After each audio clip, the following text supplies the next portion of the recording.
जो आपसे ना बोले उससे राधे राधे आप बोलो, जो आपसे गुस्सा करे उसे आप नमस्कार करो, जो आपका बुरा चाहे आप उसका मंगल मनाओ, आपका हृदय साधु हो जाएगा, आप मंगल में शांति को प्राप्त हो जाएगा। जी तब हृदय जलता है। तो सोना जब जलता है तभी तो निखार आती है, हृदय जब जलता है तभी तो निष्पाप होता है। उस जलन को सह गया वही तो महात्मा है।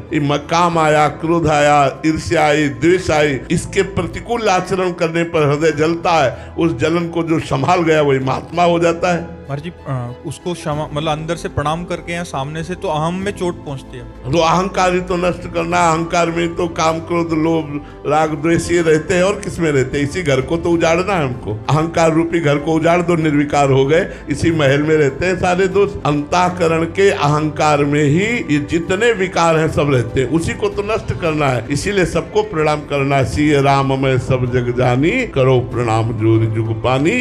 तभी आप निरहंकार होगे, तभी आप महान बनोगे, तभी आप हृदय में आनंदित होगे।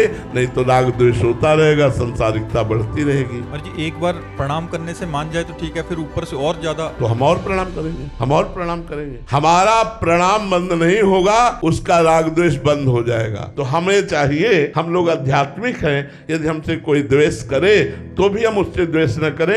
अपनी तरफ से द्वेष करना तो बनता ही नहीं है। सब में श्री भगवान विराजमान है, ये हम आध्यात्मिक उत्तर देते हैं। और ये कभी मत सोचिएगा कि यदि हम द्वेष करने वाले को क्षमा करते रहेंगे तो द्वेष करता ही रहेगा। नहीं, हमने आज देखा है वो प्रेम करने लगेगा, वो द्वेष नहीं करेगा, प्रेम करने लगे। क्षमा में बहुत बड़ी सामर्थ्य है और क्षमा सामने वाले को तुरंत बदल देती है। ये क्षमा आध्यात्मिक बल है, ये महान बल है। इसे सबको प्राप्त नहीं होता, सत्संगियों को प्राप्त होता है क्षमा करना। नहीं तो एक गाली दे तो दो गाली देने का मन होता है। जब एक गाली दे हम राधे राधे करके निकल जाए, यही हमारी आध्यात्मिकता है। क्षमा करना कमजोरी नहीं, बहुत बड़ा बल, बहुत बड़ा बल। क्षमा बलवान होता है। तो जो आपसे ना बोले उससे राधे राधे आप बोलो, जो आपसे गुस्सा करे